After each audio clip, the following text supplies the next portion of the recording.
Ang unang sulat ni Pedro, unang kabanata.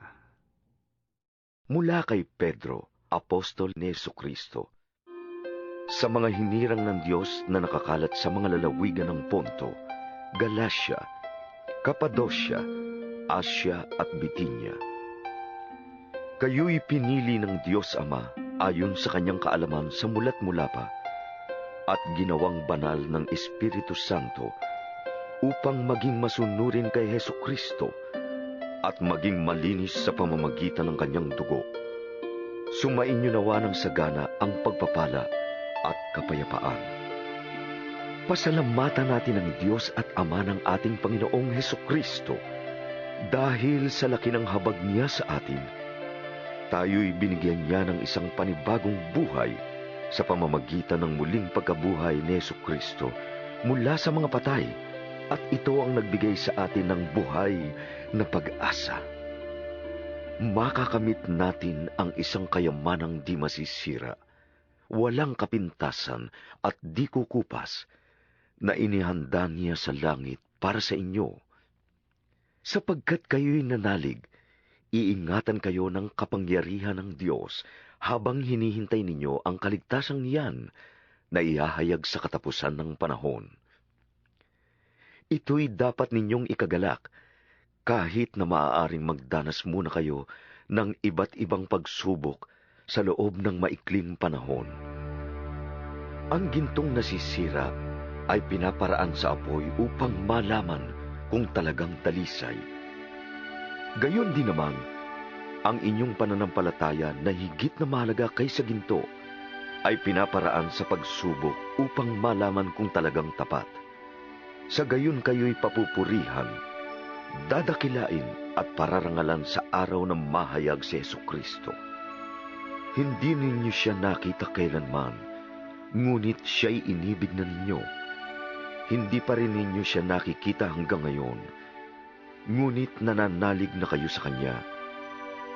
Dahil dito'y nag-uumapaw na sa inyong puso ang kagalakang di kayang ilarawan sa salita, sapagkat tinatanggap na ninyo ang bunga ng inyong pananampalataya, ang inyong kaligtasan. Tungkol sa kaligtasang ito, masusing nagsiyasat at nagsuri ang mga propetang nagpahayag tungkol sa kaloob na nakalaan sa inyo. Sinuri nila kung kailan at paano ito mangyayari. Ang panahong ito ang tinutukoy ng Espiritu ni Kristo na nasa kanila nang unang ipahayag nito ang hirap na titiisin ni Kristo at ang karangalang tatamuhin niya. Nang kanilang ipahayag ang mga katotohanan ito, ipinaunawa sa kanila ng Diyos na ang ginagawa nila ay para sa inyo at hindi para sa kanila. Ang mga katotohanan ito'y narinig ninyo ngayon sa mga nangangaral ng magandang balita ng Diyos sa kapangyarihan ng Espiritu Santo na sinugo sa kanila mula sa langit. Maging ang mga anghel sa langit ay nanabik na maunawaan ang mga katotohanan ito. Kaya nga, ihanda ninyo ang inyong mga isipan para sa dapat ninyong gawin. Maging mahinahon kayo at lubos na umasa sa pagpapalang tatamuhin ninyo kapag nahayag na si Jesucristo. Bilang masunuring mga anak, huwag kayong umayon sa masasamang nasa tulad ng ginagawa ninyo noong kayo'y wala pang tunay na pagkaunawa. Dahil ang Diyos na pumili sa inyo ay banal, dapat din kayong magpakabanal sa lahat ng inyong ginagawa, sapagkat nasusulat, magpakabanal kayo, sapagkat ako'y banal. Walang itinatangi ang Diyos. Pinapahalagahan niya ang bawat isa ayon sa mga ginawa nito. At dahil tinatawag ninyo siyang Ama, igalang ninyo siya habang kayo'y nabubuhay.